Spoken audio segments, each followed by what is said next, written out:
Hello বন্ধুরা, আজকে আবারও তোমাদের সাথে একটা নতুন ভিডিও নিয়ে এসেছি জামাই ষষ্ঠী স্পেশাল উপলক্ষে পনির পাসিন্দা।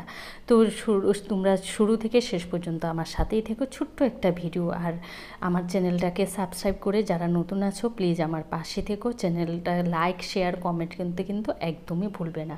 তো তাহলে চলো জেনে নেওয়া যায় কীভাবে এই পনির পাসিন্দা আমি আমার মতো করে সহজ পদ্ধতিতে তৈরি করি।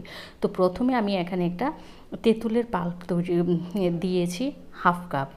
দেওয়ার পরে এখানে আমি দিয়ে দিচ্ছি বিট নুন, তারপরে রেগুলার নুন, আর দিয়েছি চাট মশলা। আমি কিন্তু লিখে দিচ্ছি পরিমাণটা। দিয়েছি চিনিও আমি হাফ কাপ দিয়েছি। একটু নুন হবে আর একটু টক মিষ্টি ঝাল হবে। জাল করে নেওয়ার পর যখন এই তেঁতুলের চাটনিটা একটু ঘন হয়ে আসবে তখন এর মধ্যে আমি কিন্তু দিয়ে দেব তোমার আচারের যে মশলা করি সেই মশলাটা।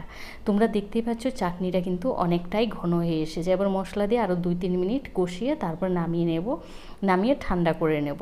তো এখানে আমি দেখো পনিরের যে ব্যাটারটা তৈরি করতে হবে সেটা তৈরি করার জন্য নিয়েছি 1 কাপ ময়দা, 3 চা চামচ নিয়েছি কর্নফ্লাওয়ার, তারপরে নিয়ে দেব আমি নুন, আর নিয়ে নেব চিনি। এগুলো তোমার নুনটা তুমি কতটা হিসাবে নিচ্ছ সেই হিসাবে আমি কিন্তু নিচ্ছি। তো চিনি এখানে আমি দিয়েছি 1 চা চামচ, আর দিয়ে দেব তোমার হাফ চা চামচ হলো বেকিং সোডা। এবার দিয়ে দেব আমি একটা ডিম। আর এখানে একটা কথা বলছি, যারা ডিম খাও না তারা কিন্তু ডিমটা ছাড়াও এটা তৈরি করতে পারো। তো আমি যেখানে হাফ চা চামচ নিয়েছি বেকিং সোডা, সেখানে তোমরা 1 চা চামচ নেবে। তারপরে একটু মিশিয়ে অল্প অল্প জল দিয়ে আমি ব্যাটারটাকে বেশ ভালো করে ফেটিয়ে নেব, যেন ব্যাটারটা ফেটাতে একটা ফোমের মতো হয়। তাহলে কিন্তু যখনই পাসিন্দাটা তুমি ভাজবে দেখবে ফুলে উঠবে। তো ব্যাটারটা তৈরি হয়ে গেছে, আমি 15 মিনিটের জন্য রেস্টে রেখে দেব। এবার এখানে আমি পনিরের পিসগুলো দেখো এভাবে কেটে নিয়েছি।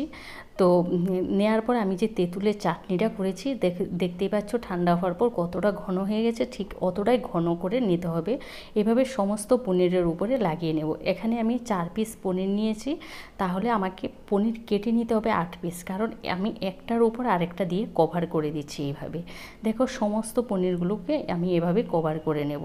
তারপরে যে ব্যাটারটা আমি তৈরি করে রেখেছি সেই ব্যাটারের মধ্যে পনিরটাকে আমি ভালো করে কোট করে নেব, যেন পুরো পনিরটা ঢেকে যায় এই ব্যাটারটার মধ্যে।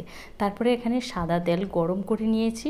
সাদা তেলটা প্রথমে ভালো করে গরম করে নিয়ে তারপরে একদম মিডিয়াম আঁচে কিন্তু দেবে, না হয় কিন্তু পুড়ে যাবে। তো দেখো দিয়ে আমি উল্টে পাল্টে দিচ্ছি। দেওয়ার পরে তুমি এইভাবে কিন্তু মিডিয়াম আঁচে আমি একটা একটা করে ভেজে নিচ্ছি। দেখতে পাচ্ছ কতটা সুন্দর হয়েছে। এইভাবে আমি সমস্ত পনিরগুলোকে ভেজে নেব এভাবে। তো পনিরগুলো আমার দেখো সম্পূর্ণ ভাজা হয়ে গেছে, তোমাদের সাথে আমি শেয়ার করছি। দেখতেই পাচ্ছ কতটা লোভনীয় হয়েছে। তাই তোমরা কিন্তু জামাই ষষ্ঠী উপলক্ষে কিন্তু একবার হলে তৈরি করে নিও। ভালো থেকো, সুস্থ থেকো, আবার দেখা হবে নতুন ভিডিও নিয়ে। টাটা।